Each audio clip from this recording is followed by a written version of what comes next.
1,75,000 രൂപയുടെ പൂക്കളാണ് സ്നേഹപ്പൂക്കളം തീർക്കുന്നതിനായി തോവാളയിൽ നിന്നും കോഴിക്കോട്ടെത്തിച്ചത്.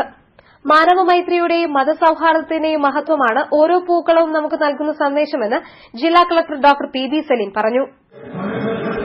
ജാതി മത ഭാഷാ വൈജാത്യങ്ങൾക്ക് അതീതമായിട്ടുള്ള മാനുഷിക സ്നേഹത്തിന്റെയും സൌഹാർദ്ദത്തിന്റെയും മറ്റൊരു മാതൃകയും ചരിത്രവും ഇന്ന് നമ്മൾ കോഴിക്കോട് സൃഷ്ടിച്ചിരിക്കുകയാണ്.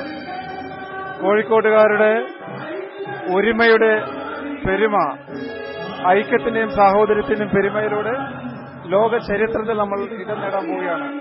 ലോകത്തിലെ ഏറ്റവും വലിയ പൂക്കളം തീർത്തുകൊണ്ട്, അത് റെക്കോർഡ് സമയത്തിൽ തീർത്തുകൊണ്ട് നമ്മൾ ലോക ചരിത്രത്തിൽ ഇടം നേടി.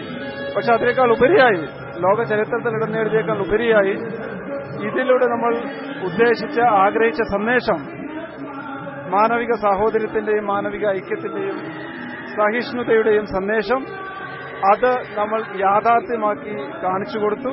കേരളത്തിനും ഭാരതത്തിനും തന്നെ ഇതൊരു മാതൃകയായിരിക്കും എന്ന് ഞാൻ വിശ്വസിക്കുന്നു. പൊതുജനങ്ങളിൽ നിന്നും സ്വീകരിച്ച വിവിധ മാതൃകകളിൽ നിന്നും തെരഞ്ഞെടുത്തതാണ് സ്നേഹപൂക്കളം. കലാസംവിധായകൻ സി കെ സുരേഷിന്റേതാണ് മാനവമൈത്രിയുടെ സന്ദേശം ഉൾക്കൊള്ളുന്ന ഈ മാതൃക. 6 ക്രിയേറ്റീവ് ഡയറക്ടർമാരുടെ നേതൃത്വത്തിൽ 200 വിദഗ്ധരുടെ മേൽനോട്ടത്തിലാണ് പൂക്കളം ഒരുങ്ങിയത്.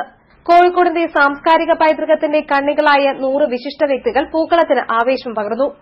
ഞായർ തിങ്കൾ ദിവസങ്ങളിൽ പൊതുജനങ്ങൾക്ക് പൂക്കളം കാണുന്നതിന് സൌകര്യമൊരുക്കിയിട്ടുണ്ട്. അത്തപ്പൂ നൃത്തം വെച്ചു ചിത്തിരപ്പൂ ചിരി തൂകി ചോദിപ്പൂ ചോദിച്ചു